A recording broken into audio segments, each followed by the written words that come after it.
రోజు అయితే మనం క్యాటరింగ్ వచ్చాం. హలో హై గైస్, నేను మీ నవీన్. అదేంటో తెలియదు కానీ క్యాటరింగ్ వచ్చినప్పుడు నాకు ఏదో గాయం అయితే ఉంటుంది. ఎందుకంటారు? ఏమో దేవుడికి తెలియాలి. సో గైస్ మ్యాటర్ లోకి వద్దాం. క్యాటరింగ్ వచ్చిన వెంబడే మనకున్న ప్రతి ఒక్క ఐటమ్ ఎక్కడెక్కడే సర్దేసుకోవాలన్నమాట. ఐటమ్స్ అన్ని సర్దుకునే ప్రాసెస్ లో ఇంత పెద్ద అండాలు ఎత్తుకపోయి ఎక్కడ పెట్టడం అంటే చాలా కష్టమైన పని. ఎంతకు మీకేమనిపిస్తుందో కామెంట్ చేసేయండి. కొంచెం గ్యాప్ లో అలా రెస్ట్ తీసేసుకున్నాం. రెస్ట్ ఎంత తీసుకున్నామో దేవుడికి ఎరుక. కానీ వెంటనే పిలిచి కుర్చీలన్నీ బేర్పిచ్చేశారు. ఎందుకో ఫంక్షన్ అంటే చెప్పలేదు కదా, మ్యారేజ్ అండి. నేను అక్కడ అలా వీడియోలు తీస్తుంటే పూజారి గారు పిలిచి ఖర్జూరం ఇచ్చారు తినమని చెప్పేసి. వీడియోమో నేను వీడియోలు తీస్తా, నాకు ఖర్జూరం ఇస్తాడని అడుగుతున్నాడు.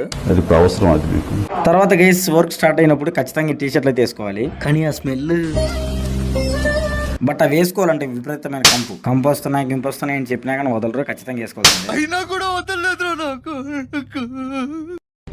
ఆ క్షణం నా చేతిలో కత్తుంటే వాడి బాడీ పంచకోట శ్మశానంలోను, నా బట్టలు చెంచలు కూడా జైల్లోనూ ఉండేది. మరి ఇంకా అలాగా వర్క్ అయితే స్టార్ట్ అయిపోయింది అనమాట. అయితే కొంచెం సైలెంట్ గా పక్కకు వచ్చేసి ఇక్కడ జ్యూసులు వస్తుంటే తాగదామని వెళ్ళిపోయాను. అయితే ఆ జ్యూస్ గ్రేప్ జ్యూస్ అనమాట. అయితే ఇది చాలా చండాలంగా ఉంది. ఏం కాలేదు బ్రో, బాగానే ఉన్నా, భయపడొద్దు. వర్క్ అయితే స్టార్ట్ అయిపోయింది అనమాట. టింగ్ అలా ఐటమ్స్ అన్ని ఆర్డర్ లో పెట్టేసుకొని వడ్డించడం స్టార్ట్ చేసేసాం. ఇక్కడ మేము ఎన్ని కష్టాలు పడ్డా ఇక్కడ వాళ్ళందరూ ప్రశాంతంగా భోజనం చేస్తున్నారంటేనే మా మనసుకు తృప్తినిస్తుంది. తర్వాత వర్క్ నుంచి చిన్నగా అలా సైడ్ అయిపోయి ఐస్ క్రీమింగ్ వేసాం. అలా కొన్ని గంటల తర్వాత వర్క్ అయితే అయిపోయింది. మరి ఆ కంపు కొట్టే టీ షర్ట్ ని తీసేసి భోజనం చేయడానికి స్టార్ట్ అయిపోయాము. Okay guys, how to eat food. ముందుకైతే మనకి ఇచ్చిన ఆకుని నీట్ గా కడుక్కోవాలన్నమాట.